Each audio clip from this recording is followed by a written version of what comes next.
E aí, meus amigos do canal Léo Investidor, tudo bem com vocês? No vídeo de hoje eu quero dar aí 3 conselhos que talvez possa ajudar quem pretende começar a investir. O primeiro conselho que eu dou é você definir o seu objetivo como investidor. O dinheiro que você quer investir é para longo prazo, médio prazo, curto prazo? Qual que é o objetivo? Você vai comprar um carro, uma casa ou quer se aposentar? Então isso, antes de começar a investir, tem que estar bem claro, bem planejado, bem desenhado antes de começar a investir. Verificar também é importante o seu perfil, se você é uma pessoa que é mais agressiva, né, mais arrojada, mais moderado, ou se é uma pessoa mais conservador. É importante, né, a maioria dos bancos, das corretoras tem esse questionário de investimento e acaba ali mostrando o seu perfil.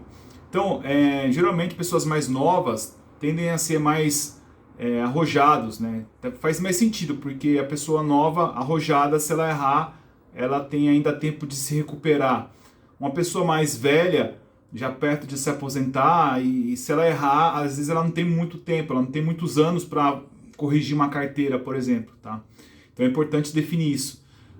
Segundo ponto que eu acho importante, principalmente se for em renda variável, investimento em renda variável, você ir devagar, como diz aí o ditado, né, no mercado, e com a poupança colada na parede. Se você for entrar, estuda primeiro, estude bastante a empresa que você pretende ser sócio, o mercado que você vai operar, se é fundos imobiliários, se é ações, enfim, o que você for operar, você estuda e entra aos poucos, coloca a ponta do dedinho, uma ponta do pé, daqui a pouco coloca o pé inteiro, a perna e vai devagarzinho, porque o mercado ele é bem agressivo, né? O mercado ele não perdoa. Então se você der um erro aí você pode perder muito dinheiro. Então vai devagar, vai estudando, vai entendendo onde você está pisando, o terreno que você está entrando. E o terceiro conselho aí que eu dou para quem pretende investir é diversificação. Tá? E a diversificação ela começa já antes mesmo de investir, ok? Então você já vai primeiro criar uma reserva de emergência, tá? Criar uma reserva que pode ser investido em renda fixa mesmo.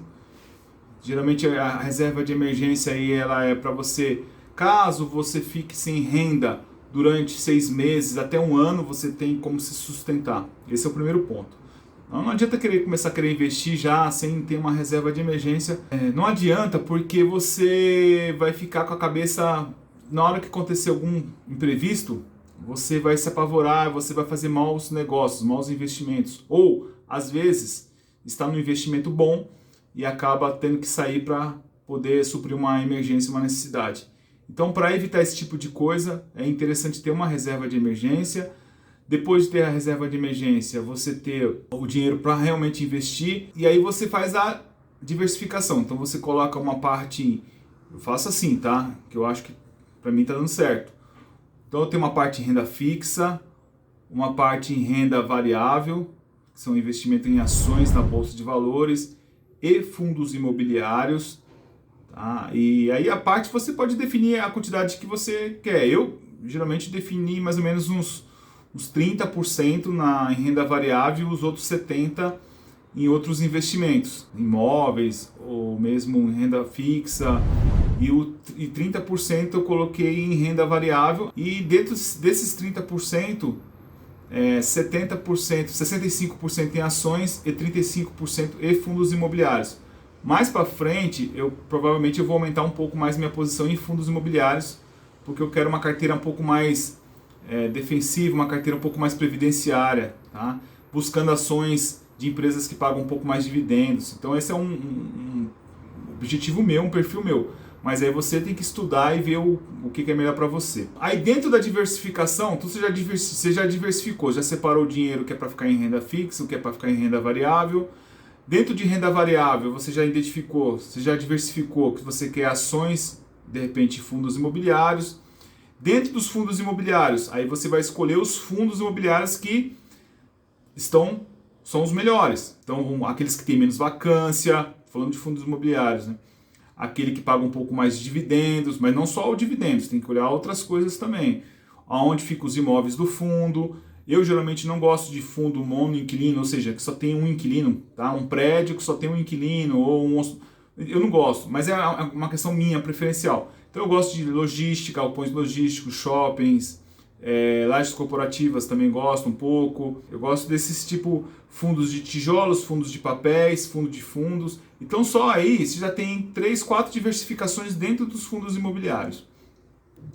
Depois disso, partindo para as ações, aí eu diversifico também por setores. Primeiro eu pego setores, então eu quero ter participações em logística, quero ter participações em energia, eu quero ter participações em alimentos, eu quero ter participações em diversos setores, saneamento, e aí dentro desse, aí eu primeiro já diversifico os setores, aí dentro dos setores eu tento escolher as melhores empresas desse setor. Então eu vou tentar buscar as melhores empresas de banco, aquela que tem maior performance, aí eu vou buscar as melhores empresas de saneamento, eu vou buscar as melhores empresas de energia. Dentro de energia, por exemplo, eu tenho 3 empresas, então eu já tenho aí uma diversificação dentro do próprio segmento. Tá? Então assim, por que essa diversificação? É por proteção. Se você pegar o capital e colocar tudo em uma única ação, em uma única empresa, e essa empresa tiver problemas para frente, né, a gente nunca sabe, mercado financeiro de renda variável é instável, você nunca sabe o que pode acontecer. Então a empresa amanhã descobre um escândalo lá do diretor, do presidente, do dono, enfim, do sócio majoritário, né? E aí a empresa fecha, ou a empresa entra em uma situação difícil, e aí você está com todo o capital ali, você fica apertado. Agora se você está diversificado, não, você fica tranquilo. Eu tenho ações na minha carteira que subiram quase 200%, tem umas que subiram até 200%, e tem outras que caíram 40%. Você acha que eu estou preocupado que caiu 40%? Não. Porque a que subiu 200 já cobriu muito mais do que a que caiu 40. Então isso é interessante. E quando você diversifica também, você tem grandes oportunidades. Ao invés de ficar com uma empresa, eu vou ficar com, um exemplo, 10 empresas diferentes. Dentro dessas 10 empresas, eu posso pegar uma empresa que vai dar uma disparada. Posso pegar uma Magazine Luiza da vida aí, tá? Como exemplo, um exemplo que é o que está mais recente, né? Mas eu posso pegar uma empresa que, dentro dessas 10 que eu tenho, ela dá uma disparada. Agora, se eu ficar com uma, 2 empresas, a chance disso acontecer já é menor. Então, além de eu me proteger quando o mercado cai, ou a empresa fale, fecha, ou o fundo imobiliário também quebre, além de me proteger disso, ainda tenho a oportunidade de estar posicionado em uma empresa que talvez um dia ela possa dar uma pancada para cima e fazer eu ter grandes ganhos. Esse é um conselho assim, que eu estou dando para vocês que pretende começar, ou às vezes até que já está investindo, nunca parou para pensar nisso. Então isso aí não é nada novo. Uma das famílias mais ricas da Itália, eles acho que são ricos há mais de 400, 500 anos, e um dos segredos deles para se manterem ricos há tanto tempo assim, é justamente a diversificação. Então eles investiam dinheiro em ouro, em obras de arte, investiam em terras. Aí, por exemplo, tinha uma guerra, aí eles precisavam, sei lá, largar as terras lá e fugir. Eles levavam lá, tiravam o quadro, rolavam lá a obra de arte, levavam o ouro e ia embora. Né? Daqui a pouco ele voltava com aquele dinheiro lá, ele comprava de novo as terras praticamente de graça. Então, isso foram feitos por séculos e até hoje eles são assim, porque diversificaram. Agora, isso vale também até para quem investe em imóveis físicos, por exemplo, se você comprou, vou comprar uma casa, um apartamento para alugar. Você viu, esse momento agora da pandemia, por exemplo, tem pessoas aí sem receber aluguel. Ele alugou a casa para a pessoa está sem condições, ela está desempregada, ela está parada, e aí não pode pôr na rua, enfim. Tá complicado. Mesmo em investimentos tradicionais, como imóveis, há um risco. Né? Então, eu estou dizendo o seguinte, não é que é arriscado investir em imóvel, pelo contrário, mas assim, ou em fundos imobiliários ou em ações, mas se você diversificar, você se protege. Então esse aí é o meu conselho para vocês que estão começando, que pretendem começar em investimentos. Estudem bastante. Eu vou deixar aqui uma indicação de um livro aqui embaixo no link. Tá? Esse livro, se você quiser comprar, ele está no site da Amazon. Eu vou deixar o link embaixo e já vai direto para o site. E é sobre investimentos, eu acho interessante. Fique com Deus aí, tudo de bom. Espero que tenha ajudado esses conselhos aí para vocês. Um abraço.